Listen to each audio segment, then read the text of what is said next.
Hello dear viewers, welcome to TSAT group guidance program. As a part of today's live session, I am going to explain you how to prepare for the basic English. Friends, rural students ముఖ్యంగా Telugu medium non English మీడియంలో చదువుకున్నటువంటి చాలామంది అభ్యర్థులు ఒక ప్రాబ్లమ్ని ఎదుర్కొంటుంటారు English subject సంబంధించి. మరి TSPSC conduct చేసినటువంటి ఆల్మోస్ట్ అన్ని ఎగ్జామినేషన్స్లో కూడా ఈ బేసిక్ ఇంగ్లీష్ అనేటువంటిది ఒక పార్ట్గా ఉంది. దీనిపైన వివిధ రకాలైనటువంటి ఎగ్జామినేషన్స్లో నంబర్ ఆఫ్ క్వశ్చన్స్ అడుగుతున్నారు. అది గ్రూప్ 1 కావచ్చు, గ్రూప్ 2 కావచ్చు, 3 కావచ్చు. దాంట్లో బేసిక్ ఇంగ్లీష్ అనేటువంటిది 10th క్లాస్ స్టాండర్డ్తో క్వశ్చన్స్ అడగడం జరుగుతుంది. సరే, ఈరోజు ఈ సెషన్లో మరి ఈ బేసిక్ ఇంగ్లీష్ సంబంధించి ఎలాంటి రెఫరెన్స్ మెటీరియల్స్ చదవాలి, అలాగే ప్రిపరేషన్ విధానం ఎలా ఉండాలి, మరియు బేసిక్ ఇంగ్లీష్ అంటే దాంట్లో ఉన్నటువంటి సిలబస్ ఏంటి అనేటువంటి అంశాలను గురించి డీటెయిల్గా డిస్కస్ చేద్దాం. Friends, if you look at the general studies paper of any TSPSC examination, they have mentioned the topic called basic English.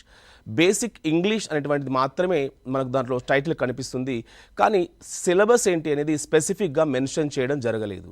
So మరి ఈ బేసిక్ ఇంగ్లీష్ సంబంధించి సిలబస్ ఏముంటుంది, ప్రశ్నల యొక్క స్థాయి ఏ విధంగా ఉంటుంది, మనం ఏ విధంగా ఈ సబ్జెక్ట్కి సన్నద్ధం కావాలి అనేటువంటి అంశాలను గురించి వివరంగా తెలుసుకుందాం ఈరోజు. Friends, if you look at the subject basic English, పేరుకి బేసిక్ ఇంగ్లీష్ అయినప్పటికీ గత ప్రశ్నపత్రాల్లోని ప్రశ్నల స్థాయి చూస్తే అది ఇంటర్మీడియట్, డిగ్రీ లెవెల్లో కూడా కొన్ని ప్రశ్నలు అడగబడ్డాయి. ఉదాహరణకి గతంలో జరిగినటువంటి గ్రూప్ 2 ఎగ్జామినేషన్ కావచ్చు, మిగతా ఎగ్జామినేషన్స్ కావచ్చు, అవి బేసిక్ ఇంగ్లీష్ పేరుతో ఉన్నప్పటికీ కాస్త కొన్ని ప్రశ్నల యొక్క స్థాయి అనేది కష్టంగానే ఉంటుంది. అయినప్పటికీ మనం సరైనటువంటి విధంగా ప్రిపేర్ అయితే గనక తప్పకుండా ఈ పార్ట్లో మంచి మార్కులను సాధించవచ్చు. ముఖ్యంగా గ్రూప్ 1కి ప్రిపేర్ అయ్యేటువంటి అభ్యర్థులకైతే దీనిపైన సెపరేట్గా ఒక పేపర్ అనేది ఇవ్వడం జరిగింది. కాబట్టి మరి ఆ పేపర్ని కూడా ఎలా ప్రిపేర్ అవ్వాలి, దాంట్లో కూడా బెస్ట్ స్కోర్ సాధించాలంటే ఏం చేయాలి అనేటువంటి అంశాలను గురించి ఇప్పుడు తెలుసుకుందాం. Friends, if you look at the syllabus, మరి స్థాయి తెలుసుకున్నాము. 10th క్లాస్ స్టాండర్డ్ అని మెన్షన్ చేసినప్పటికీ కూడా ప్రశ్నల యొక్క కఠినత్వం అనేది ఇంటర్మీడియట్, కొన్నిసార్లు డిగ్రీ లెవెల్లో ఉన్నటువంటి ఇంగ్లీష్ స్థాయి అడుగుతున్నారు. అండ్ మరి సిలబస్ అనేది చూసినట్లయితే ఫ్రెండ్స్, కామన్గా మనకి కాంపిటేటివ్ ఎగ్జామినేషన్లో ఉన్నటువంటి అన్ని సబ్జెక్ట్స్ ఏవైతే ఉన్నాయో, టాపిక్స్ ఏవైతే ఉన్నాయో ఇందులో కూడా అవే ఉన్నాయి. బ్రాడ్గా మనం ఈ బేసిక్ ఇంగ్లీష్ లేదా జనరల్ ఇంగ్లీష్ అనేటువంటి ఈ సబ్జెక్ట్లోని సిలబస్ కనుక చూసినట్లయితే దాన్ని ముఖ్యంగా మనం 5 రకాలుగా విభజించుకోవచ్చు. The very first one is grammar. Grammar is the very first segment that we have in general English or basic English. General లేదా basic Englishలో ఎక్కువగా ప్రశ్నలు అడిగేటువంటి భాగం ఏదంటే అది గ్రామర్. మరి ఈ గ్రామర్లో ఎలాంటి ప్రశ్నలు అడుగుతుంటాడు, ఏ ఏ టాపిక్స్ ఉంటాయో కూడా నేను ఇప్పుడు తెలియజేస్తాను, మీకు జాగ్రత్తగా చూడండి. అండ్ సెకండ్ సెగ్మెంట్ వొకాబులరీకి సంబంధించినటువంటి ప్రశ్నలు 3 లేదా 4 వరకు అడిగే అవకాశం ఉంది జనరల్ ఇంగ్లీష్లో అయితే. అదే గ్రూప్ 1లోని స్పెషల్ పేపర్కి సంబంధించి అయితే ఎక్కువగానే ఈ వొకాబులరీ పైన క్వశ్చన్స్ అడుగుతుంటాడు. The third segment that we have is reading comprehension. ఏ కాంపిటేటివ్ ఎగ్జామినేషన్ తీసుకున్నా అందులో ఉన్నటువంటి బేసిక్ ఇంగ్లీష్ లేదా జనరల్ ఇంగ్లీష్లో రీడింగ్ కాంప్రిహెన్షన్కి సంబంధించి 4 లేదా 5 ప్రశ్నలు అడుగుతూ ఉంటాడు. మరి ఈ రీడింగ్ కాంప్రిహెన్షన్ సంబంధించి ఎలాంటి ప్రశ్నలు అడుగుతుంటాడు, ఎలా ప్రిపేర్ కావాలో చూద్దాం. ఇక 4వది స్టడీ స్కిల్స్కి సంబంధించినటువంటి ప్రశ్నలు కూడా మనకి అడుగుతున్నారు. Especially sentence rearrangement. ఓకే, కొన్ని సెంటెన్స్ ఇచ్చి వాటిని ప్రాపర్గా అరేంజ్ చేయమని అడగడం చూస్తూనే ఉన్నాము. And the 5th one is the composition. కాంపోజిషన్కి సంబంధించినటువంటిది క్వశ్చన్స్ అడుగుతుంటాడు. అంటే లెటర్ రైటింగ్ కావచ్చు, ప్రేసీ రైటింగ్ కావచ్చు, ఎస్సే రైటింగ్ కావచ్చు, వీటన్నిటికి సంబంధించినటువంటి ఈవెన్ పంక్చువేషన్ మార్క్స్ సంబంధించినటువంటి ప్రశ్నలు కూడా మనం కాంపోజిషన్ అనేటువంటి సెగ్మెంట్లో భాగంగా తెలుసుకుంటాము. సో మరి ఇప్పుడు ఈ 5 భాగాలు చెప్పాను మీకు. ఏ కాంపిటేటివ్ ఎగ్జామినేషన్ తీసుకున్నా అందులో వచ్చేటువంటి బేసిక్ ఇంగ్లీష్ అనేది ఈ 5 సెగ్మెంట్స్ నుంచి అడుగుతుంటారు. Then let us discuss each of them in detail. మరి ఒక్కో దాని గురించి డీటెయిల్గా డిస్కస్ చేద్దాం. The dominating area in this basic English is grammar. మీరు ఏ కాంపిటేటివ్ ఎగ్జామినేషన్ తీసుకున్నా జనరల్ ఇంగ్లీష్ లేదా బేసిక్ ఇంగ్లీష్లో ఎక్కువగా ప్రశ్నలు అడిగేటువంటి భాగం ఏదంటే అది ఖచ్చితంగా గ్రామర్ అని చెప్పుకోవచ్చు. సో చాలామంది అభ్యర్థులు కనుక చూసినట్లయితే ఇంగ్లీష్ని ఎప్పటి నుండో నేర్చుకుంటున్నారు. అంటే వాళ్ళు హై స్కూల్ స్టేజ్లో చదువుకున్నారు, ఇంటర్మీడియట్లో చదువుకున్నారు, అండ్ డిఫరెంట్ ఎగ్జామినేషన్స్లో కూడా వాళ్ళు ఇంగ్లీష్ నేర్చుకున్నారు. కానీ మళ్ళీ ఇక్కడ ఇంగ్లీష్కి వచ్చేసరికి అవే టాపిక్స్ ఉన్నప్పటికీ కూడా ఈ ప్రశ్నలను ఎదుర్కోవడంలో ఇబ్బంది పడుతూ ఉంటారు, భయపడుతూ ఉంటారు. సో మరి ఏ టాపిక్స్ ఉన్నాయి ఇందులో గ్రామర్లో మొదటి సెగ్మెంట్లో, ఎలా ప్రిపేర్ కావాలి అండ్ ఒకసారి చూద్దాం మనం. Friends, if you look at the very first topic in our English grammar, the very important topic that we have is parts of speech. చాలా ముఖ్యమైనటువంటి టాపిక్గా చెప్పుకుంటాము పార్ట్స్ ఆఫ్ స్పీచ్ని. సో ఈ పార్ట్స్ ఆఫ్ స్పీచ్ సంబంధించి అభ్యర్థులు చేసేటువంటి ఒక పొరపాటు ఏంటంటే కేవలం డెఫినిషన్స్ని చదువుకొని వదిలేస్తూ ఉంటారు. అంటే నౌన్ అంటే ఏంటి, అడ్వర్బ్ అంటే ఏంటి, లేదా ప్రిపోజిషన్ అంటే ఏంటి, ఇలా డెఫినిషన్స్ మాత్రమే చదువుకొని వదిలేయడం చాలామంది అభ్యర్థులు చేసేటువంటి పొరపాటు. అండ్ మరొక విషయం కూడా మనం గమనించాల్సింది ఏంటంటే ఇంగ్లీష్ అనే లాంగ్వేజ్ సంబంధించి విద్యార్థుల్లో చాలా అపోహలు ఉంటాయి. ఇది డిఫికల్ట్ సబ్జెక్ట్ అని, లేదా చదివినప్పటికీ దీంట్లో నుంచి క్వశ్చన్స్ మనం రావు అని, వచ్చినా కూడా సరిగా ఆన్సర్ చేయలేమని చెప్పి చాలామందికి చాలా అపోహలు ఉంటాయి ఈ లాంగ్వేజ్ సంబంధించి. But friends remember, if you know how to prepare or what areas are to be focused, it is the easiest subject. మిగతా అన్ని సబ్జెక్ట్స్ కంటే కూడా ఎలా ప్రిపేర్ కావాలి, ఏం చదవాలి, ఏం చదవకూడదు అనేటువంటి విషయాలు కనుక మీరు తెలుసుకుంటే అన్నిటికంటే ఇదే చాలా సులభమైనటువంటి సబ్జెక్ట్. ఇందులోనే ఎక్కువ మార్కులు పొందే అవకాశం ఉంటుందనే విషయాన్ని మీరు మర్చిపోకూడదు. ఫ్రెండ్స్, మరి మొదటి టాపిక్ గ్రామర్లో వచ్చేసి మనకి పార్ట్స్ ఆఫ్ స్పీచ్ అనేటువంటి టాపిక్ ఉంది. ఈ పార్ట్స్ ఆఫ్ స్పీచ్ని చాలామంది ఈ వీడియో చూస్తున్న మీరు అందరూ కూడా ఏం చేస్తారంటే పార్ట్స్ ఆఫ్ స్పీచ్ యొక్క డెఫినేషన్స్ చదువుతారు. ఇంకొంతమంది ఆ పార్ట్స్ ఆఫ్ స్పీచ్లో ఉన్నటువంటి టైప్స్ ఏంటో చదువుతుంటారు. ఉదాహరణకి వర్బ్ తీసుకుంటే వర్బ్ అంటే ఏంటి, వర్బ్లో ఉండేటువంటి టైప్స్ ఏంటి అనేటువంటి అంశం వరకే మీరు చూస్తుంటారు. కానీ మనం చదవాల్సినవి పార్ట్స్ ఆఫ్ స్పీచ్లో చాలా అంశాలు ఉన్నాయి. ఎక్కువ క్వశ్చన్స్ మనకి పార్ట్స్ ఆఫ్ స్పీచ్ నుంచి వెళ్ళి వస్తూ ఉంటాయి. డైరెక్ట్గానో ఇండైరెక్ట్గానో పార్ట్స్ ఆఫ్ స్పీచ్ నుంచి వెళ్ళి చాలా ప్రశ్నలు అడగబడుతూ ఉంటాయి. సో మరి ఒక పార్ట్ ఆఫ్ స్పీచ్కి సంబంధించి అది నౌన్ కావచ్చు, ప్రొనౌన్ కావచ్చు, వర్బ్ కావచ్చు, అడ్వర్బ్, అడ్జెక్టివ్ ఏదైనా కావచ్చు, ఒక పార్ట్ ఆఫ్ స్పీచ్కి సంబంధించి ఏం చేయాలంటే first of all it's definition must be understood. దాని యొక్క డెఫినేషన్ మనం తెలుసుకోవాలి. That is very important. And definition తర్వాత ఆ పార్ట్ ఆఫ్ స్పీచ్లో ఉన్నటువంటి టైప్స్ ఏంటి అనేది కూడా చాలా ముఖ్యమైనటువంటిది. So without knowing the types we will not be able to identify that particular parts of speech. So first one definition తెలుసుకోవాలి, తర్వాత టైప్స్ తెలుసుకోవాలి. The third one is identification. There are certain prefixes or suffixes. Okay, కొన్ని clues ఉంటాయి and we should know what kind of clues are there to identify a particular part of speech. ఒక part of స్పీచ్ని identify చేయడానికి ఎలాంటి clues ఉంటాయి లేదా ఎలాంటి suffixes ఉంటాయి అనేటువంటి అంశాన్ని కూడా తెలుసుకున్నట్లయితే పార్ట్స్ ఆఫ్ స్పీచ్ని ఈజీగా మనం అర్థం చేసుకోవచ్చు. ఉదాహరణకి మీరు ఒక వర్డ్ చూడండి, డేంజరస్ అనేటువంటి వర్డ్ తీసుకోండి. మనకి అర్థం తెలిసినప్పటికీ అది ఏ పార్ట్ ఆఫ్ స్పీచ్ అని అడిగేసరికి కాస్త తటపటాయిస్తాము, దానికి ఆన్సర్ చెప్పడానికి ఇబ్బంది పడుతూ ఉంటాము.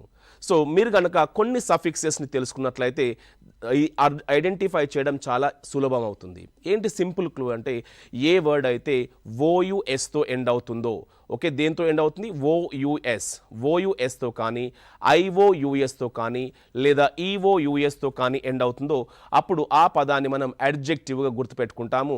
Like the words precious, ferocious, melodious, dangerous, courteous, ఇవన్నీ కూడా ఈఓయుఎస్, ఓయుఎస్, ఐఓయుఎస్తో ఎండ్ అవుతున్నాయి. కాబట్టి ఇలాంటి సఫిక్సెస్తో ఉన్న పదాన్ని అడ్జెక్టివ్ అని గుర్తుపెట్టుకోవాలి. సో మీరు తెలుసుకోవాల్సినటువంటి అంశం ఏంటంటే చాలా ఈజీ మెథడ్స్ ఉన్నాయి తెలుసుకోవడానికి. ఒక సిస్టమేటిక్ ప్రొసీజర్ ఉంటుంది ఇంగ్లీష్ గ్రామర్ తెలుసుకోవడానికి.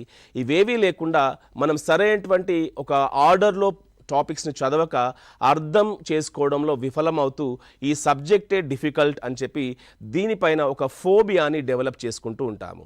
అందుకే నేను చెప్తున్నాను, ఒక సిస్టమేటిక్, రెండు అంశాలు గుర్తుపెట్టుకోవాలి ఫ్రెండ్స్ ఇక్కడ. ఒకటి సిస్టమేటిక్గా చదవడం, అంటే సిస్టమేటిక్ ఇన్ ద సెన్స్ ఏంటి, ఒక ఆర్డర్, ఒక క్రమ పద్ధతిలో సబ్జెక్ట్ని ప్రిపేర్ అవ్వాలి.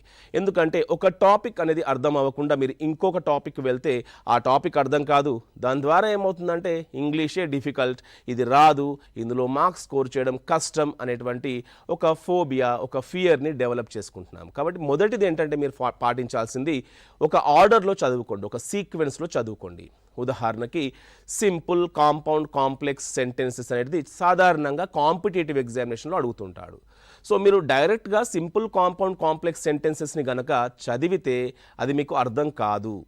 మరి ఏం చేయాలి, దాన్ని నేర్చుకోవడంటే ఇంకా కొన్ని టాపిక్స్ దానికి ముందుగా ఉంటాయి. ఆ టాపిక్స్ నేర్చుకున్నాక ఈ సబ్జెక్ట్ వర్బ్ అగ్రిమెంట్ అనేది మీకు వస్తుంది. లైక్ ఎక్కడ స్టార్ట్ చేయాలి, కంజంక్షన్స్ అంటే ఏంటి స్టార్ట్ చేయాలి, దాని తర్వాత ఫ్రేజెస్ అంటే ఏంటో తెలుసుకోవాలి, దాని తర్వాత క్లాజెస్ మరియు టైప్స్ తెలుసుకోవాలి. ఇవన్నీ చదివాక కనుక మీరు సింపుల్ కాంపౌండ్ కాంప్లెక్స్ చదివితే అప్పుడు ఆ టాపిక్కి సంబంధించినటువంటి పూర్తి వివరాలు అర్థమవుతాయి. అండ్ ఇది సులభం అనేటువంటి ఒక భావన మీలో కలుగుతుంది. ఆన్సర్స్ కూడా చాలా ఈజీగా రాసే అవకాశం ఉంటుంది. సో ఒకటి ఏంటంటే ఫస్ట్ థింగ్, ఒక క్రమ పద్ధతిలో చదువుకోండి. ఒక సీక్వెన్స్ ఉంటుందండి ఇంగ్లీష్లో, ప్రతి టాపిక్ కూడా లింకప్ అనేది ఉంటుంది. ఉదాహరణకి డిగ్రీస్ ఆఫ్ కంపారిజన్ అనే టాపిక్ తీసుకోండి.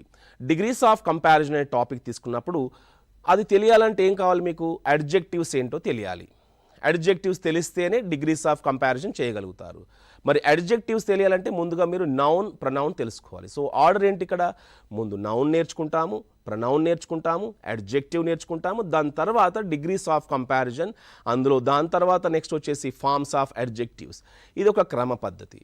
సో మొదటిది ఈ విషయం మీరు పరిగణలోకి తీసుకోండి ప్రిపేర్ అయ్యేటప్పుడు.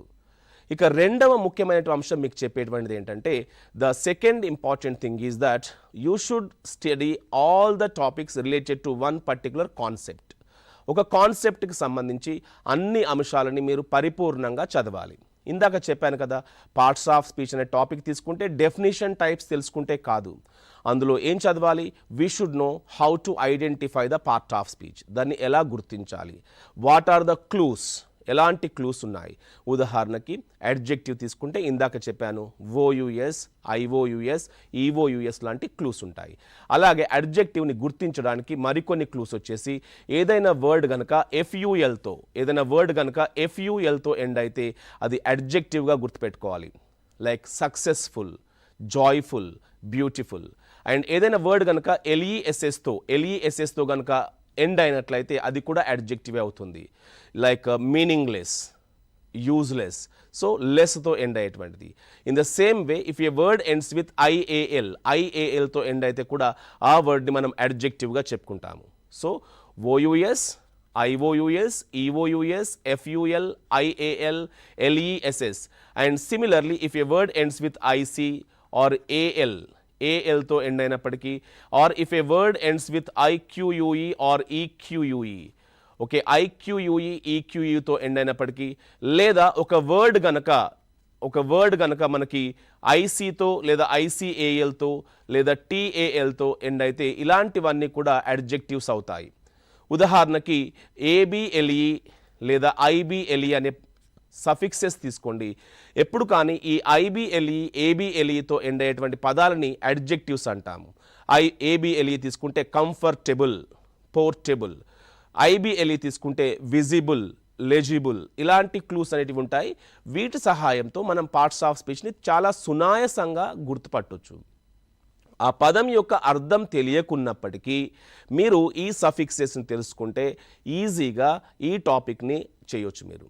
సో ఏం చెప్పాను, meaning and definition, second types, third one clues to identify the adjectives, then correct use of parts of speech, fifth one correct use of parts of speech. ప్రతి పార్ట్స్ ఆఫ్ స్పీచ్కి సంబంధించి కొన్ని uses ఉంటాయి. For example pronoun తీసుకుంటే what is the order of pronouns, adjective తీసుకుంటే what is the order of adjectives, adverb తీసుకుంటే what is the order of adverbs. ఇట్లా ప్రతి దానికి సంబంధించిన యూసేజ్ ఉంటుంది. ఆ యూసేజ్ ఏంటో తెలుసుకోవాలి. And similarly we should be able to understand how to change one part of speech into other part of speech. ఒక పార్ట్ ఆఫ్ స్పీచ్ని మరొక పార్ట్ ఆఫ్ స్పీచ్లోకి ఎలా మార్చాలో కూడా తెలుసుకోగలగాలి. That is also very important when it comes to the competitive examination. For example you look at the word succeed అనేటువంటి పదం ఉంది. ఈ సక్సీడ్ అనేటువంటి పదానికి నౌన్ ఫామ్ ఏంటంటాడు, అడ్జెక్టివ్ ఫామ్ ఏంటంటాడు, అడ్వర్బ్ ఫామ్ ఏమంటాడు.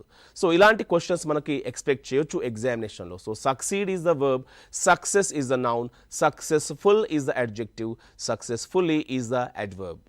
So how to change one part of speech into another part of speech. So part of speech నేర్చుకుంటున్నామంటే కేవలం మీనింగ్ కాదు, ఇవన్నీ కూడా సిస్టమేటిక్గా మీరు నేర్చుకుంటే తప్పకుండా ఎగ్జామినేషన్లో అడగబోయేటువంటి కాన్సెప్ట్స్ని మీరు ఈజీగా ఆన్సర్ చేయొచ్చు. ఫ్రెండ్స్ ఉదాహరణకి మీరు నౌన్ అనేటువంటి టాపిక్ చదువుతున్నారనుకోండి. నౌన్ అనే టాపిక్ చదివేటప్పుడు ముందుగా ఏం చేయాలి? You should understand what a noun is. ముందుగా నౌన్ అంటే ఏంటో తెలుసుకోవాలి. Second one, types of nouns. నౌన్స్లో ఉండేటువంటి టైప్స్ ఏంటి, అట్లాగే సింగ్యులర్ అండ్ ప్లూరల్ నౌన్స్ ఎలా ఫామ్ చేయాలి, ఒక సింగ్యులర్ నౌన్ని ప్లూరల్ నౌన్లోకి ఎలా మార్చగలగాలి, and gender of nouns. Okay, నౌన్స్లో ఉండేటువంటి జెండర్ ఏంటి, correct use of nouns, clues to identify nouns. నౌన్స్ని ఐడెంటిఫై చేయడానికి కొన్ని క్లూస్ ఉంటాయి. ఫర్ ఎగ్జాంపుల్ ఏదైనా వర్డ్ MENTతో ఎండ్ అయితే అది నౌన్ అవుతుంది, ITYతో ఎండ్ అయితే నౌన్ అవుతుంది, ENCE-ANCEతో ఎండ్ అయితే నౌన్ అవుతుంది, TIONతో ఎండ్ అయితే నౌన్ అవుతుంది. ఇవన్నీ కూడా నౌన్ ఫార్మింగ్ సఫిక్సెస్. సో ఈ సఫిక్సెస్ యొక్క లిస్ట్ మీకు తెలుసుకోగలగాలి. సో ఇవన్నీ కూడా ఒక 12 to 13 వరకు నౌన్ ఫార్మింగ్ సఫిక్సెస్ ఉంటాయి. ఇవి గనక మీరు నేర్చుకున్నట్లయితే తప్పకుండా మీరు ఏ పరీక్షలో పార్ట్స్ ఆఫ్ స్పీచ్కి సంబంధించిన క్వశ్చన్స్ వచ్చినా ఈజీగా ఐడెంటిఫై చేయొచ్చు. సో అలాగే నౌన్స్లో ఉన్నటువంటి లాస్ట్ వన్ ఏంటంటే ద కేసెస్ ఆఫ్ నౌన్స్. నౌన్స్లో ఉన్నటువంటి possessive case, especially nominative case, ఇలాంటి కేసెస్ గురించి నేర్చుకోవాలి. ఎందుకంటే ఫ్రెండ్స్ గుర్తుపెట్టుకోండి, ఇంగ్లీష్ లాంగ్వేజ్ అనేది ఒకసారి నేర్చుకుంటే మీరు రాయబోయేటువంటి అన్ని ఎగ్జామ్స్కి యూజ్ అవుతుంది. సో నేర్చుకునేటప్పుడు ఒక పద్ధతి ప్రకారం చదువుతూ ఆ టాపిక్లో ఏవైతే సబ్ టాపిక్స్ ఉన్నాయో వాటన్నిటిని గురించి నేర్చుకుంటూ వెళ్తే ఎగ్జామినేషన్లో ఈజీగా ఆన్సర్ చేయొచ్చు. సో ఇవి రెండు సజెషన్స్ ఫాలో అవ్వండి. అండ్ ఇది మేజర్ టాపిక్ అని చెప్పుకోవచ్చు. పార్ట్స్ ఆఫ్ స్పీచ్ అనేది ఎగ్జామినేషన్ పాయింట్ ఆఫ్ వ్యూలో చాలా ముఖ్యమైనటువంటిది. అలాగే మిగతా గ్రామర్ టాపిక్స్ నేర్చుకోవడానికి కూడా ఈ టాపిక్ ఒక పునాది లాంటిది. కాబట్టి మీరు మీ ప్రిపరేషన్ని ఈ టాపిక్తో పార్ట్స్ ఆఫ్ స్పీచ్తో స్టార్ట్ చేయండి. Definitely you will be able to answer the questions in the examination. So what is the second topic? Parts గ్రామర్లో first topic parts of speech అని చెప్పుకున్నాము. What is the second topic then? The second topic is you should read the concept of the kinds of sentences. Kinds of sentences enti? The kinds of sentence like the declarative sentence, imperative sentence, interrogative sentence and exclamatory sentence. These are the 4 types of sentences. ఈ 4 రకాల sentence సంబంధించినటువంటి meaning పైన question ఉంటుంది. ఈ 4 sentence సంబంధించి identification పైన question ఉంటుంది. ఈ 4 సెంటెన్సెస్ని ట్రాన్స్ఫర్మేషన్ చేయడం పైన క్వశ్చన్స్ అడగబడతాయి. సో కైండ్స్ ఆఫ్ సెంటెన్సెస్లో ప్రశ్నలు 3 రకాలుగా అడగబడతాయి. ఒకటి మీనింగ్కి సంబంధించి ఒక్కో సెంటెన్స్ యొక్క మీనింగ్ ఏంటి, రెండవది సెంటెన్సెస్ యొక్క ఐడెంటిఫికేషన్ ఏంటి, అండ్ మూడవది ట్రాన్స్ఫర్మేషన్, ఒక సెంటెన్స్ని మరొక సెంటెన్స్లోకి ఎలా ట్రాన్స్ఫర్మేషన్ చేయాలి అనేటువంటిది. సో వీటిని బాగా ప్రిపేర్ అయితే తప్పకుండా మనం దీనిపైన అడగబోయేటువంటి ఆ ఒక్క ప్రశ్నకి సరైనటువంటి సమాధానాన్ని గుర్తించవచ్చు. So remember that friends. And the next topic is, ఇవి సీక్వెన్స్గా చదవాల్సిన 3 టాపిక్స్ తర్వాత ఉన్నటువంటివి. Subject verb agreement, very important topic. చాలా కాంపిటేటివ్ ఎగ్జామినేషన్స్లో తరచుగా అడగబడుతున్నటువంటి ప్రశ్న సబ్జెక్ట్ వర్బ్ అగ్రిమెంట్. అండ్ ఇది దాదాపుగా ఇది లేకుండా ఇంగ్లీష్ క్వశ్చన్ పేపర్ ఉంటుంది అని మనం అనుకోకూడదు. ఖచ్చితంగా ప్రతి పేపర్లో కూడా ఈ ప్రశ్న దీనిపైన అడగబడుతుంది. అండ్ దీనికి రిలేటెడ్గా ఉండేటువంటి టాపిక్ టెన్సెస్, అండ్ టెన్సెస్కి రిలేటెడ్గా ఉండే టాపిక్ కండిషనల్. సో ఈ మూడింటిని ఒక సీక్వెన్స్లో చదువుకోవాలి. ముందుగా సబ్జెక్ట్ వర్బ్ అగ్రిమెంట్, దాని తర్వాత టెన్సెస్ అనే టాపిక్, దాని తర్వాత కండిషనల్స్ అనేటువంటి టాపిక్ ఉంటుంది. ఈ మూడింటిని కూడా ఒక వరుస క్రమంలో చదివితే తప్పకుండా మీరు మంచి అండర్స్టాండింగ్ అనేది డెవలప్ చేసుకుంటారు ఈ కాన్సెప్ట్ సంబంధించి. So this is the 5th topic. ఇది మొదటి 5th టాపిక్గా చెప్పుకుంటాము. And the 6th topic is articles and determiners. Articles and determiners is the 6th topic.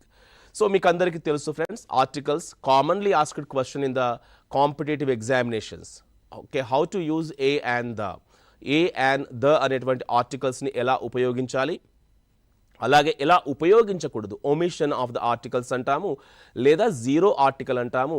దీన్ని ఎలా ఉపయోగించాలి, ఎలా ఉపయోగించకూడదు అనేటువంటిది ఆర్టికల్స్. అయితే చాలామంది కూడా ఈ ఆర్టికల్స్ దగ్గర ఆగిపోతారు. They do not focus on the concept of determiners.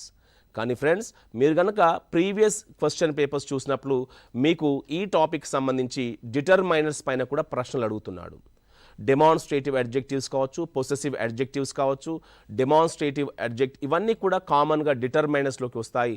అది చదవండి. డిటర్మైనర్స్తో పాటుగా చాలా చాలా ముఖ్యమైనటువంటి టాపిక్ వచ్చేసి క్వాంటిఫైయర్స్. మీరు రీసెంట్గా తెలంగాణలో జరిగినటువంటి చాలా క్వశ్చన్ పేపర్స్ని గమనిస్తే క్వాంటిఫైయర్స్ పైన క్వశ్చన్ ఒకటి అడగబడుతుంది. How to use the concept of some or any. Some లేదా ఎనీ అనే పదాన్ని ఎలా ఉపయోగించాలి, few of you a little, a few, a few, the few ఎలా వాడాలి, little, a little, the little అనేటువంటి పదాలని ఎలా ఉపయోగించాలి, ఇవన్నీ కూడా క్వాంటిఫైయర్స్ కిందకి వస్తాయి.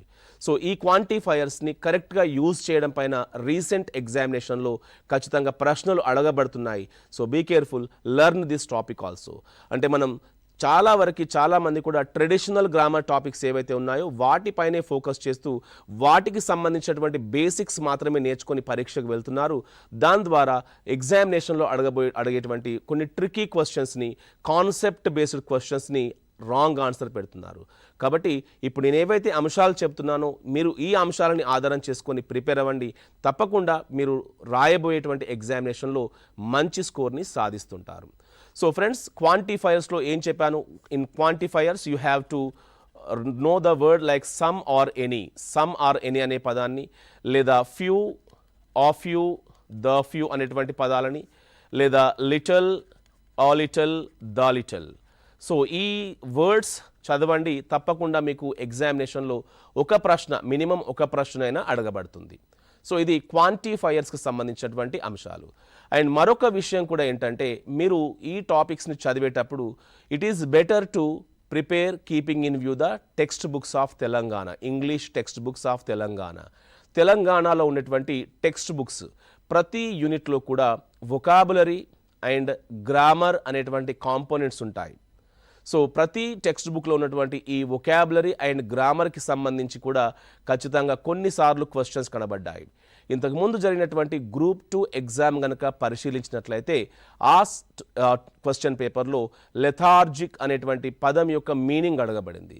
ఈ లెథార్జిక్ అనేటువంటి పదం 10th క్లాస్ ఇంగ్లీష్ టెక్స్ట్ బుక్లో నుంచి తీసుకోబడింది. ఇది మాత్రమే కాదు, గ్రామర్కి సంబంధించి it's time, it's high time, it's quite time, it's about time అనేటువంటి ఈ టాపిక్ కూడా 10th క్లాస్ టెక్స్ట్ బుక్ నుంచి తీసుకోబడింది. కాబట్టి గ్రూప్ 1, 2, 3 ఏదైనా కావచ్చు, టీఎస్పీఎస్సీలోని బేసిక్ ఇంగ్లీష్ లేదా జనరల్ ఇంగ్లీష్ ప్రిపేర్ అయ్యేటువంటి ప్రతి ఒక్క అభ్యర్థి కూడా టెక్స్ట్ బుక్లో ఉన్నటువంటి గ్రామర్ ఎక్సర్సైజెస్ని, అలాగే వొకాబులరీకి సంబంధించినటువంటి ఎక్సర్సైజెస్ని సాల్వ్ చేయడం ద్వారా మంచి స్కోర్ని సాధించవచ్చు. ఎందుకంటే సుమారుగా క్వశ్చన్స్ మనకి టెక్స్ట్ బుక్స్లో నుంచి వెళ్ళి రావడం రీసెంట్గా జరిగినటువంటి ఎగ్జామినేషన్స్లో మనం గమనించవచ్చు. ఓకే, కాబట్టి మీరు ఈ టాపిక్స్ని పరిపూర్ణంగా నేర్చుకుంటూనే టెక్స్ట్ బుక్స్లో ఇచ్చినటువంటి ఎక్సర్సైజెస్ని కూడా సాల్వ్ చేయండి. సో ఇప్పుడు 8th టాపిక్ వచ్చేసి ప్రిపోజిషన్స్. ప్రిపోజిషన్స్ అనేటువంటిది చాలామంది అభ్యర్థులు డిఫికల్ట్గా ఫేస్ చేసేటువంటి ఏరియా. కానీ నేను చెప్పిన విధంగా చదవండి, నేను చెప్పినటువంటి అంశాలని కవర్ చేయండి. తప్పకుండా మీరు దీంట్లో అడగబోయేటువంటి 1 లేదా 2 ప్రశ్నలకి తప్పనిసరిగా ఆన్సర్ రాస్తుంటారు. సో ఏం చదవాలి ప్రిపోజిషన్స్లో అంటే, first of all we need to know the types of prepositions. ప్రిపోజిషన్స్లో ఉన్నటువంటి టైప్స్ ఏంటి అనేది చాలా ముఖ్యమైనటువంటిది. ఎందుకంటే క్వశ్చన్స్లో వచ్చేసి మనకి టెక్స్ట్ బుక్స్లో కూడా డిఫరెంట్ టైప్స్ ఆఫ్ ప్రిపోజిషన్స్ని డిఫరెంట్ క్లాసెస్లో ఇంట్రడ్యూస్ చేశారు. సో సింపుల్ ప్రిపోజిషన్స్ని, compound prepositions, phrase prepositions and participle prepositions. 4 types of prepositions are there and these 4 types are to be understood. ఈ 4 types of prepositions మీరు నేర్చుకోవాలి. అండ్ ఇది ఫస్ట్ థింగ్ ప్రిపోజిషన్స్లో మీరు నేర్చుకోవాల్సినటువంటిది. And దీంతో పాటుగా ద సెకండ్ ఇంపార్టెంట్ థింగ్, రెండవది ప్రిపోజిషన్స్లో మీరు నేర్చుకోవాల్సింది ఏంటంటే the correct use of prepositions. ప్రిపోజిషన్స్ని కరెక్ట్గా ఎలా యూజ్ చేయాలి, ఏ ఏ సందర్భాలలో ప్రిపోజిషన్స్ని ఎలా వాడతారు.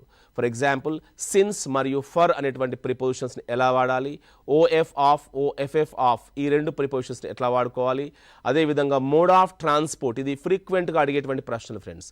మోడ్ ఆఫ్ ట్రాన్స్పోర్ట్ సంబంధించి ప్రిపోజిషన్ బై ఎప్పుడు వాడాలి, ఇన్ ఎప్పుడు వాడాలి, ఆన్ అనే ప్రిపోజిషన్ ఎప్పుడు వాడుకోవాలి. అండ్ అట్లాగే ప్లేసెస్కి సంబంధించి, టైమ్స్కి సంబంధించి ఎలాంటి ప్రిపోజిషన్స్ని వాడుతుంటాము. ఇవన్నీ కూడా కరెక్ట్ యూజ్ ఆఫ్ ప్రిపోజిషన్స్ కిందకి వస్తాయి. ఇది కూడా చదవాలి. సో ఏం చెప్పాను ప్రిపోజిషన్స్లో, టైప్స్ ఆఫ్ ప్రిపోజిషన్స్ చదవమన్నాను. రెండవది correct use of prepositions. Third one is difference between the prepositions and adverbs.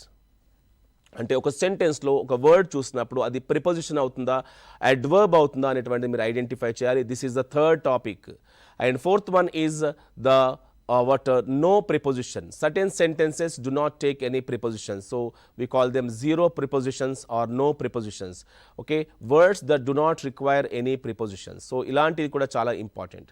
For example attack అనేటువంటి వర్డ్ తర్వాత చాలా మంది ఆన్ వాడుతుంటారు, అటాక్డ్ ఆన్ అంటున్నారు, but this is incorrect expression. The word attack does not require the preposition on. On అనేటువంటి preposition రాదు. So ఇట్లాగే order to లేదా ఆర్డర్ ఫర్ వాడుతుంటారు, అక్కడ కూడా ప్రిపోజిషన్స్ రావు. ఇవి దీంట్లో ఉన్నటువంటి థర్డ్ టాపిక్గా చెప్తున్నాను. ఫోర్త్ టాపిక్గా చెప్తున్నాను, the omission of the prepositions or the incorrect use of prepositions. This is the fourth one. And the fifth one in prepositions is words followed by prepositions. Certain words take certain preposition in a fixed manner. So మరి ఏ word తర్వాత ఎలాంటి preposition ఫిక్స్డ్గా వస్తుంది అనేటువంటి కాన్సెప్ట్ని కూడా మీరు నేర్చుకోవాలి. That is also very important. So preposition సంబంధించి ఈ 5 అంశాలు నేర్చుకున్నాక ఈ ప్రిపోజిషన్ సంబంధించి డిఫరెంట్ స్కూల్ లెవెల్ టెక్స్ట్ బుక్స్లో ప్రిపోజిషన్ సంబంధించిన ఎక్సర్సైజెస్ ఇవ్వబడ్డాయి.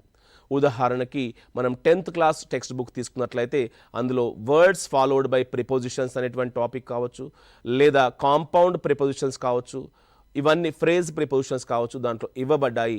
ఆ క్వశ్చన్స్ని సాల్వ్ చేయాలి.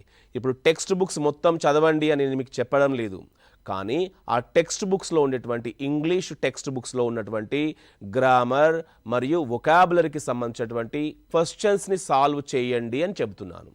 So that is very important. అందులో నుంచి ప్రశ్నలు అడుగుతున్నారు. మనం బయట దొరికేటువంటివి వేల కొద్ది క్వశ్చన్స్ సాల్వ్ చేయడం కంటే టెక్స్ట్ బుక్స్లో, ఇంగ్లీష్ టెక్స్ట్ బుక్స్లో ఇవ్వబడ్డటువంటి క్వశ్చన్స్ని సాల్వ్ చేయడం చాలా ఉపయోగకరం అనే విషయాన్ని మీరు గుర్తుపెట్టుకోవాలి. సో ఇది ప్రిపోజిషన్స్లో ఏవైతే నేను చెప్పినటువంటి 5 అంశాలు ఉన్నాయో ఈ అంశాలను చదువుతూనే నెక్స్ట్ ఏం చేయాలి, you have to practise the questions on prepositions which are given in English text books. Okay, and the next topic, the 9th topic in grammar. గ్రామర్లో ఉన్నటువంటి 9th టాపిక్ వచ్చేసి questions and question tags. This is another important area. So question formation, ప్రశ్నలని ఎలా form చేయాలి, yes are no క్వశ్చన్స్ని ఎలా form చేయాలి, WH క్వశ్చన్స్ని ఎలా ఫామ్ చేయాలి అనేటువంటి అంశాలు తెలుసుకుంటూనే క్వశ్చన్ ట్యాగ్స్ అనేటువంటి టాపిక్ కూడా తెలుసుకోవాలి. అంటే డిఫరెంట్ టైప్స్ ఆఫ్ సెంటెన్సెస్కి క్వశ్చన్ ట్యాగ్ని ఎలా యాడ్ చేస్తారు, ఇంపరేటివ్ సెంటెన్సెస్కి క్వశ్చన్ ట్యాగ్స్ ఎలా వస్తాయి, డిక్లరేటివ్ సెంటెన్సెస్కి క్వశ్చన్ ట్యాగ్ ఎలా వస్తాయి, ఒకవేళ సెంటెన్స్లో సెమీ నెగటివ్ వర్డ్స్ లాంటివి హార్డ్లీ, స్కేర్స్లీ, రేర్లీ, బేర్లీ ఇలాంటి సెమీ నెగటివ్ వర్డ్స్ ఉన్నప్పుడు క్వశ్చన్ ట్యాగ్స్ ఎలా రాయాలి, ఒక సెంటెన్స్లో 2 క్లాజెస్ ఉన్నప్పుడు మనం క్వశ్చన్స్ ఎలా రాయాలి, ఇలాంటి అంశాలపైన మనకి ఎగ్జామినేషన్లో క్వశ్చన్స్ అడగబడుతున్నాయి. కాబట్టి సో మీరేం చేస్తారంటే క్వశ్చన్ ఫార్మేషన్, అదేవిధంగా క్వశ్చన్ ట్యాగ్ ఫార్మేషన్, ఇవి 2 అంశాలు కూడా తెలుసుకోండి. డెఫినెట్గా ఎగ్జామినేషన్లో మంచి స్కోర్ సాధించడానికి అవకాశం ఉంది. That is the 9th topic. So ఇది గ్రామర్లో ఉన్నటువంటి మరొక టాపిక్గా చెప్పుకుందాం. And the next topic is the punctuation marks. Very important one. చాలా ఫ్రీక్వెంట్గా కాంపిటేటివ్ ఎగ్జామినేషన్లో అడుగుతున్నటువంటిది. ముఖ్యంగా ఏం చదవాలి ఈ పంక్చువేషన్ మార్క్స్లో అంటే I will tell you 5 important areas. ఖచ్చితంగా వాటిని నేర్చుకోండి, ఎగ్జామినేషన్లో మంచి స్కోర్ సాధించవచ్చు. దీనిపైన అడగబోయేటువంటి ఒక ప్రశ్నకి సరిగ్గా ఆన్సర్ రాయొచ్చు. So what is to be read as a part of the punctuation marks? ఏం రాయాలి? The very first one is capitalisation. Where to use the capital letter. Capital లెటర్ని ఎలా ఉపయోగించుకోవాలి. The second one is how to use a full stop. Full stop ఎక్కడొస్తుంది. Then the comma, very important. There are nearly 14 to 15 uses for a comma. Comma ki 14 నుండి 15 రకాలుగా ఉపయోగించవచ్చు. So ఏ సందర్భాల్లో comma వాడతాము. Question mark, exclamation mark, basic 5 punctuation marks. ఈ 5 యొక్క ఉపయోగం ఖచ్చితంగా తెలవాలి. ఇవి 5తో పాటుగా ఇంకొక 2-3 ఇంపార్టెంట్వి ఉంటాయి. అది how to use double inverted commas, how to use the semi colon and colon, and how to use apostrophe. ఈ 3 కూడా 5తో పాటుగా నేర్చుకోండి. ఈ 8టిని జస్ట్ ఒక 30 to 40 minutes ఆఫ్ టైంలో ఈ 8 నేర్చుకోవచ్చు. కానీ లైఫ్లో మనం రాయబోయేటువంటి ప్రతి ఎగ్జామినేషన్లో కూడా ఇవి ఉంటాయి. లైఫ్లోనే ఎగ్జామ్లోనే కాదు, లైఫ్లో కూడా మీరు ఎక్కడ ఏది రాసినా కూడా ఈ పంక్చువేషన్ మార్క్స్ యొక్క సిగ్నిఫికెన్స్ మీకు అందరికీ తెలిసిందే. కాబట్టి ఎగ్జామినేషన్ కొరకి అండ్ రాబోయేటువంటి లైఫ్కి రెండిటికి పనికొచ్చేటువంటి టాపిక్స్ ఇవన్నీ కూడా ఒకసారి సిస్టమేటిక్గా చదివి పెట్టుకుంటే ఏ పరీక్ష అయినా కూడా ఇంగ్లీష్ అంటే భయం లేకుండా మీరు ఆన్సర్స్ రాయొచ్చు అండ్ నిజ జీవితంలో కూడా ఇంగ్లీష్ని ఉపయోగించవచ్చు. So that is about the punctuation marks, important topics. The next topic that we have is the very important topic in our syllabus, that is the transformation of sentences. Okay, సెంటెన్సెస్ని ఎలా transformation చేయాలి అనేటువంటిది తర్వాత ఉన్నటువంటి topic. So మరి ఈ transformation of సెంటెన్సెస్లో చాలా ముఖ్యమైనటువంటిది degrees of comparison. Degrees of comparison అనేది ఒక ముఖ్యమైనటువంటి టాపిక్గా చెప్పుకోవచ్చు. సో మరి ఈ డిగ్రీస్ ఆఫ్ కంపారిజన్లో ఎలాంటి ప్రశ్నలు అడుగుతున్నారంటే 2 ప్రశ్నలు అడుగుతుంటాడు. ఒకటేమో ఒక సెంటెన్స్ ఇచ్చి అది ఏ డిగ్రీకి సంబంధించింది, రెండవది ఒక డిగ్రీ ఆఫ్ కంపారిజన్ ఇచ్చి దాన్ని మరొక డిగ్రీలోకి మార్చమని అడుగుతుంటాడు. ఈ 2 రకాలైనటువంటి ప్రశ్నలు మనకి డిగ్రీస్ ఆఫ్ కంపారిజన్లో అడుగుతుంటాడు. So positive degree, comparative degree, superlative degree, ఈ 3 డిగ్రీస్ అనేటివి చాలా సులభం అండి. నేను చెప్పాను మొదట్లోనే, ఒకసారి కనుక మనం ఇంగ్లీష్ని ఒక పద్ధతి ప్రకారం సరైనటువంటి గైడెన్స్తో కనుక నేర్చుకుంటే ఇంగ్లీష్ గ్రామర్ నేర్చుకోవడం కంటే సులువైనటువంటిది ఇంకేది కూడా లేదు. వొకాబులరీ అయితే కాస్త కష్టంగా ఉండొచ్చేమో, కానీ గ్రామర్ అయినప్పటికీ, రీడింగ్ కాంప్రహెన్షన్ అయినప్పటికీ ఇవన్నీ కూడా చాలా అంటే చాలా ఈజీగా నేర్చుకోబడేటివి. కానీ ఎందుకు ప్రాబ్లం అవుతుంది, ఎందుకు చాలామంది అభ్యర్థులు దీన్ని కష్టంగా ఫీల్ అవుతున్నారు అంటే the reason is very simple. ఒకటి, సరైనటువంటి గైడెన్స్ లేకుండా చదవడం అయితే, రెండవది ఒక సిస్టమేటిక్ ప్రాసెస్ లేకుండా, అంటే మనకు ఈ టాపిక్ చదువుతున్నాను కానీ ఈ టాపిక్ని ఎలా చదవాలి, ఎప్పుడు చదవాలి అనేటువంటి కాన్సెప్ట్ తెలియకపోవడం. ఓకే, మనకి ఇష్టం వచ్చినట్టుగా చదవడం ద్వారా ఆ టాపిక్ అనేది అర్థం కాకుండా పోతుంది మనకి. ఉదాహరణకి నాకు వర్బ్ అంటే ఏంటో తెలియదు, అలాగే ప్రొనౌన్ అంటే ఏంటో తెలియదు. ఇవన్నీ ఏవి తెలియకుండానే నేను యాక్టివ్ వాయిస్, ప్యాసివ్ వాయిస్ నేర్చుకుందామని ప్రయత్నం చేస్తే ఆ టాపిక్ నేను నేర్చుకోగలుగుతానా? It is impossible. అసలు మనం నేర్చుకోలేము. ఓకే, ఎలా ఉంటుందంటే అసలు ఒక కార్ దానిలో ఉన్నటువంటి స్టీరింగ్ని ఎలా ఉపయోగించాలి అండ్ ఆ గేర్ని ఎలా వాడాలి, బ్రేక్స్ ఎలా యూజ్ చేయాలో తెలియకుండానే కార్ నడిపితే ఎలా ఉంటుందో, ఇవన్నీ తెలియకుండా డైరెక్ట్గా ఒక టాపిక్ నేర్చుకుంటే అట్లాగే ఉంటుంది. కాబట్టి నేను మీకు ఇచ్చేటువంటి సజెషన్ ఏంటంటే చాలా ఈజీ ఫ్రెండ్స్ అండ్ చాలా ఉపయోగకరమైనది లైఫ్లో అండ్ ఉద్యోగం రావడానికి, ఉద్యోగం వచ్చిన తర్వాత కూడా ఇంగ్లీష్ అనేది చాలా important. You all know that English is an international language, English is a global language. మీరు ఏ ప్రొఫెషన్లో ఉన్నా, if you know a little bit of English you will be given priority. It's a language of social status. మరి job వచ్చిన తర్వాత, job రావడానికంటే ముందు ఇంత ముఖ్యమైనటువంటి ఈ ఇంగ్లీష్ని మంచిగా నేర్చుకోండి. ఒక పద్ధతి ప్రకారం టాపిక్స్ నేర్చుకోండి. అండ్ లైఫ్లో ఎప్పుడు కూడా ఇంగ్లీష్ వచ్చినప్పుడు కాన్ఫిడెన్స్ లెవెల్స్ వేరే ఉంటాయి. చాలా కాన్ఫిడెంట్గా మనం లైఫ్ని లీడ్ చేయవచ్చు. ఓకే, సో మరి ట్రాన్స్ఫర్మేషన్ ఆఫ్ సెంటెన్సెస్లో డిగ్రీస్ ఆఫ్ కంపారిజన్ తెలుసుకున్నాము. అసలు డిగ్రీస్ ఆఫ్ కంపారిజన్ని ఎలా మొదలు పెట్టాలి సార్ అని మీరు అడిగితే, డిగ్రీస్ ఆఫ్ కంపారిజన్లో ముందుగా మనకి 3 డిగ్రీస్ ఉంటాయి. One is called positive degree. Okay, we call it positive degree. Positive degree. The second one is comparative degree.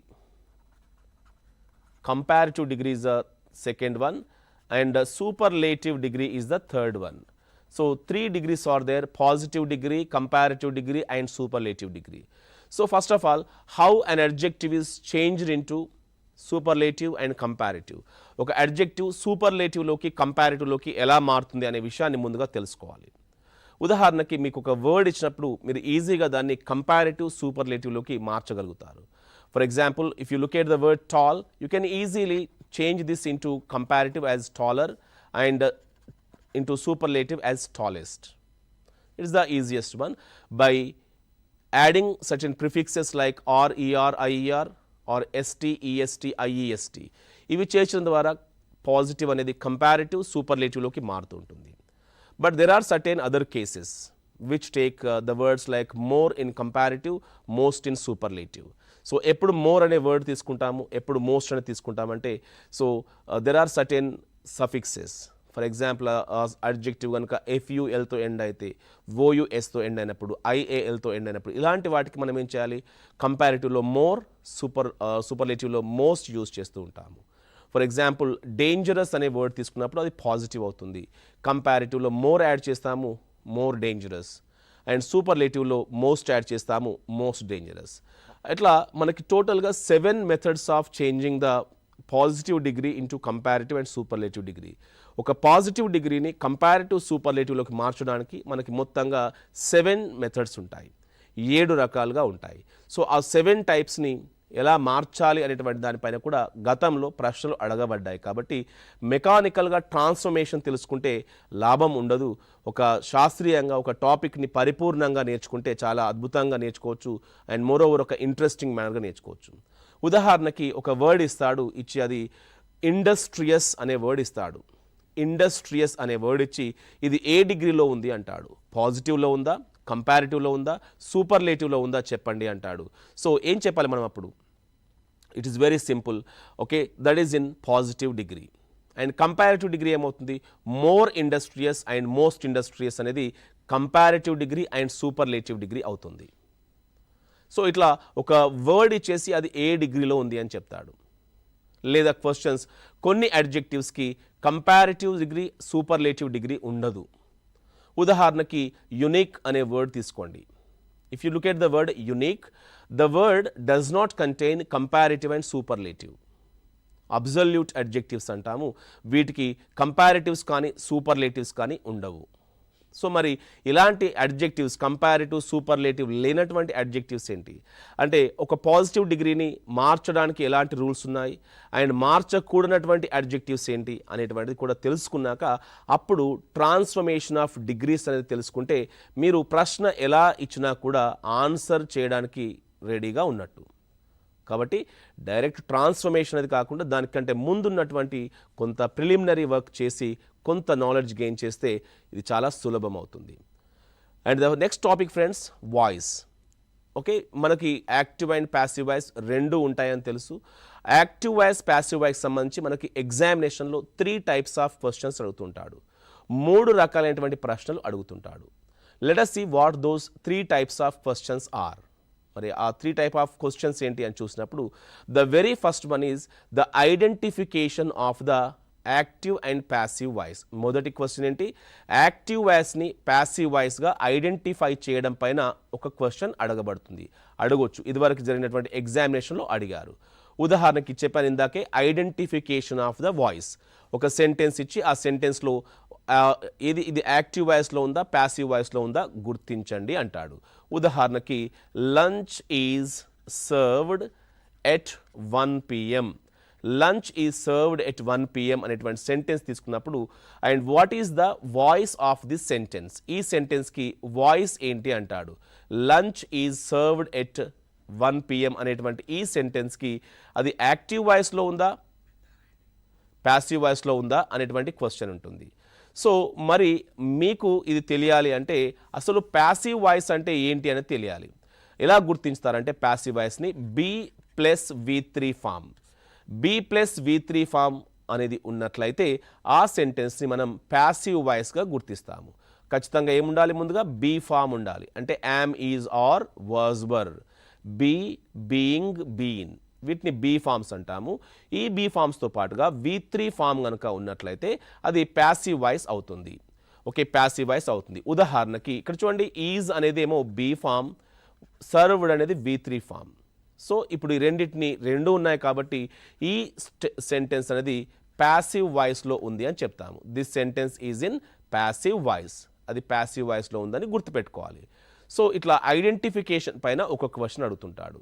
The second question in active and passive voice is about the transformation. అంటే ఒక active వాయిస్ని passive వాయిస్లో transform చేయమని అడుగుతూ ఉంటాడు. Active వాయిస్ని passive వాయిస్లోకి మార్చమని అడగడం రెండవ రకమైనటువంటి క్వశ్చన్గా చెప్పుకోవచ్చు. Okay, let me give one example. They laughed at me.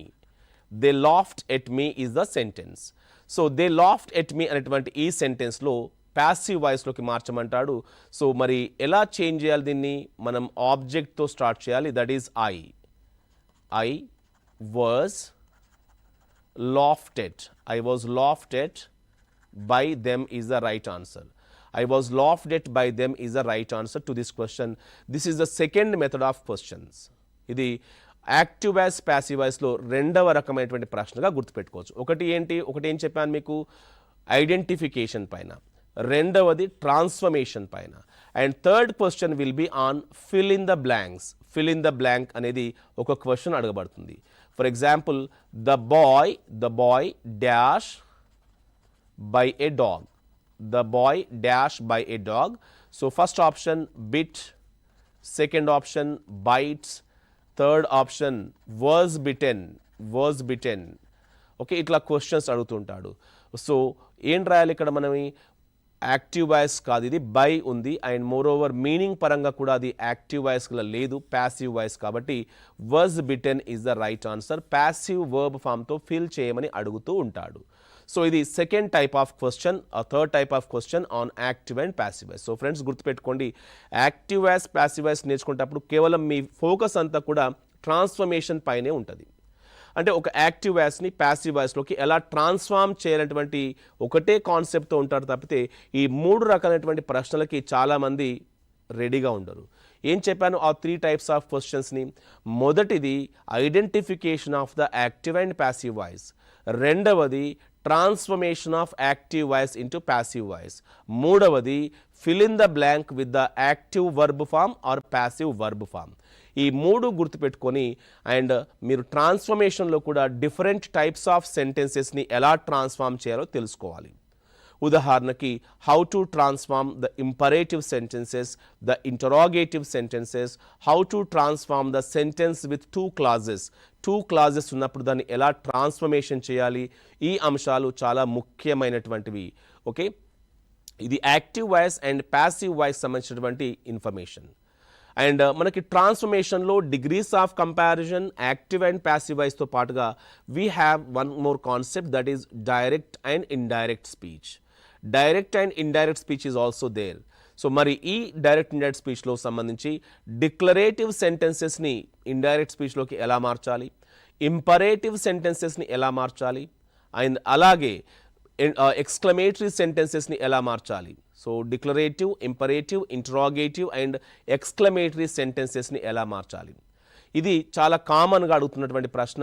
ముఖ్యంగా WH క్వశ్చన్స్ని ఇండైరెక్ట్లోకి మార్చడం పైన, లేదా ఎస్ఆర్నో క్వశ్చన్స్ని ఇండైరెక్ట్లోకి మార్చడం పైన చాలా సందర్భాల్లో ప్రశ్నలు అడగబడ్డాయి. కొద్దిగా మనం బేసిక్ కాన్సెప్ట్స్తో మొదలుపెట్టి నేర్చుకుంటూ దీనిపైన గతంలో అడిగినటువంటి కొన్ని మోడల్ క్వశ్చన్స్ని ప్రాక్టీస్ చేస్తే తప్పకుండా ఈ టాపిక్ పైన కమాండ్ తెచ్చుకోవచ్చు. ఖచ్చితంగా దీనిపైన అడగబోయేటువంటి ప్రశ్నలకి మనం సమాధానం సులభంగా రాయొచ్చు. సో ఇది డైరెక్ట్ అండ్ ఇండైరెక్ట్ స్పీచ్ సంబంధించినటువంటి information. Friends, the next topic in transformation is simple sentence, compound sentence and complex sentence. These are the 3 sentences that we have. So, ఈ సింపుల్, కాంపౌండ్, కాంప్లెక్స్ సెంటెన్స్ సంబంధించి 3 రకాలైనటువంటి questions అడుగుతారు friends. 3 types of questions are asked on the simple, compound and complex sentence. So, what are those 3 types of sentences? మరి దీనిపైన అడిగేటువంటి ఆ 3 రకాలైనటువంటి questions ఏంటి, వాటికి ఎలా ఆన్సర్ చేయాలి మనం ఒకసారి చూద్దాం. The very first question, friends, on this topic we will be asked about the identification of the simple, compound and complex sentence. Simple, compound, complex సెంటెన్సెస్ని ఎలా ఐడెంటిఫై చేయాలి అనేది ఒక topic. The second topic is about the transformation. ఒక సెంటెన్స్ని మరొక సెంటెన్స్లోకి ఎలా transformation చేయాలి. అండ్ మూడవది వచ్చేసి కంబైనింగ్ ద సెంటెన్సెస్. సెంటెన్సెస్ని ఎలా కంబైన్ చేయాలి అనేటువంటిది ఈ 3 రకాలైనటువంటి ప్రశ్నలు మనకి సింపుల్, కాంపౌండ్, కాంప్లెక్స్ సెంటెన్సెస్ పైన అడుగుతున్నాడు. అయితే ఈ టాపిక్ నేర్చుకోవడానికంటే ముందు మీకు కంజంక్షన్స్ అంటే ఏంటో తెలియాలి, ఫ్రేజెస్ అండ్ క్లాజెస్ అంటే ఏంటో తెలియాలి. ఓకే, ఫ్రేజెస్, క్లాజెస్ అంటే ఏంటో తెలియాలి. And at the same time we should be able to understand the synthesis, the synthesis of sentences అంటే సెంటెన్సెస్ని సో సింథసిస్ ఆఫ్ సెంటెన్సెస్ అంటే రెండు సెంటెన్సెస్ని ఎలా కంబైన్ చేయాలో తెలియాలి. సో ఇది తెలిసిన తర్వాతే మనకి ఎగ్జామినేషన్లో అడిగేటువంటి ప్రశ్నలకి సమాధానం రాస్తాను తప్పితే మెకానికల్గా ఏదో సింపుల్ కాంపౌండ్ కాంప్లెక్స్ సెంటెన్స్ సంబంధించి మెకానికల్గా రాయడం ద్వారా మాత్రం నేర్చుకోవడం ద్వారా మాత్రం సమాధానాన్ని గుర్తించలేకపోతారు. So this is the 11th topic that is called the transformation of sentences. ఇది ట్రాన్స్ఫర్మేషన్ ఆఫ్ సెంటెన్స్ సంబంధించినటువంటి ఇన్ఫర్మేషన్. ఫ్రెండ్స్, గ్రామర్కి సంబంధించి మనకు ఉన్నటువంటి మరొక టాపిక్ వచ్చేసి spotting of errors. Spotting of errors is the next topic that we have. So మరి ఈ స్పాటింగ్ ఆఫ్ ఎర్రర్స్కి సంబంధించి గ్రామర్ టాపిక్స్ ఇంతవరకు డిస్కస్ చేసినటువంటి గ్రామర్ టాపిక్స్ అన్నీ నేర్చుకున్న తర్వాత ఒక్కో టాపిక్ తీసుకొని అందులో ఎర్రర్స్ని ఐడెంటిఫై చేయడం, ఆ ఎర్రర్స్ని కరెక్షన్ చేయడం అనేటువంటి పని చేసుకోవాలి. ఎందుకంటే ఇక్కడ స్పాటింగ్ ఆఫ్ ఎర్రర్స్ అనేది మనం ఎప్పుడు ముందు చేయాల్సింది కాదు, గ్రామర్ టాపిక్స్ అన్నీ తెలుసుకున్నాక చివర్లో ఈ టాపిక్ని ప్రాక్టీస్ చేయాలి. ఓకే, ఈ టాపిక్ నేర్చుకోవడానికి నౌన్స్లో ఉన్నటువంటి ఎర్రర్స్ని ఐడెంటిఫై చేయడం, ప్రొనౌన్స్, అడ్జెక్టివ్స్, అడ్వర్బ్స్ లాంటి వాటిలో ఎర్రర్స్ని ఐడెంటిఫై చేయడం, కంజంక్షన్స్కి సంబంధించి ఎలాంటి ఎర్రర్స్ ఉన్నాయో ఐడెంటిఫై చేసి వాటిని కరెక్షన్ చేయాల్సినటువంటి వర్క్ నేర్చుకోవాలి. ఎందుకంటే గ్రూప్ 1 లాంటి ఎగ్జామినేషన్లో మనకి అడిగేటువంటి ప్రశ్నలు అనేటివి ఎలా ఉంటాయంటే మోస్ట్లీ ఈ సెంటెన్స్ కరెక్షన్ అనేది ఇవ్వడం జరుగుతుంది. దాన్నే కరెక్షన్ ఆఫ్ సెంటెన్సెస్ అంటాము. చాలా ముఖ్యమైనటువంటిది. ఎందుకంటే గ్రూప్ 1, గ్రూప్ 2లో అయితే మనకి ఆబ్జెక్టివ్ మల్టిపుల్ చాయిస్ క్వశ్చన్స్ ఉంటాయి, యూ కెన్ ఈజీలీ ఆన్సర్. కానీ గ్రూప్ 1లో మీరు రాయాలి కాబట్టి టాపిక్ వైజ్ తీసుకోవాలి. గ్రూప్ 1 ప్రిపేర్ అయ్యేటువంటి అభ్యర్థులందరూ కూడా ఈ జనరల్ ఇంగ్లీష్ కొరకి ఒక టాపిక్ తీసుకొని, ముఖ్యంగా ట్రాన్స్ఫర్మేషన్లో గ్రూప్ 1లో అయితే ట్రాన్స్ఫర్మేషన్ సంబంధించి సుమారుగా 10 వరకు ప్రశ్నలు అడుగుతుంటాడు. స్పెల్లింగ్ సంబంధించి 10 వరకు ప్రశ్నలు ఉంటాయి. అండ్ అలాగే సినానిమ్స్, యాంటనిమ్స్ సంబంధించి ఒక 10 ప్రశ్నల వరకు అడుగుతుంటాడు. ప్రేసీ రైటింగ్ ఉంటుంది, రీడింగ్ కాంప్రహెన్షన్ ఉంటుంది. ఇవన్నీ కూడా గ్రూప్ 1లో గ్రూప్ 2లో రెండిట్లో కామన్గా ఉన్నప్పటికీ ప్రశ్నలు అడిగేటువంటి విధానం వేరు. గ్రూప్ 2లో అయితేనేమో మల్టిపుల్ చాయిస్ ఉన్నాయి కాబట్టి డైరెక్ట్గా మీరు ఇక్కడ చేయొచ్చు. ఉదాహరణకి స్పెల్లింగ్ తీసుకుంటే ఐడెంటిఫై ద కరెక్ట్ స్పెల్లింగ్ అని 4 పదాలు ఇస్తాడు.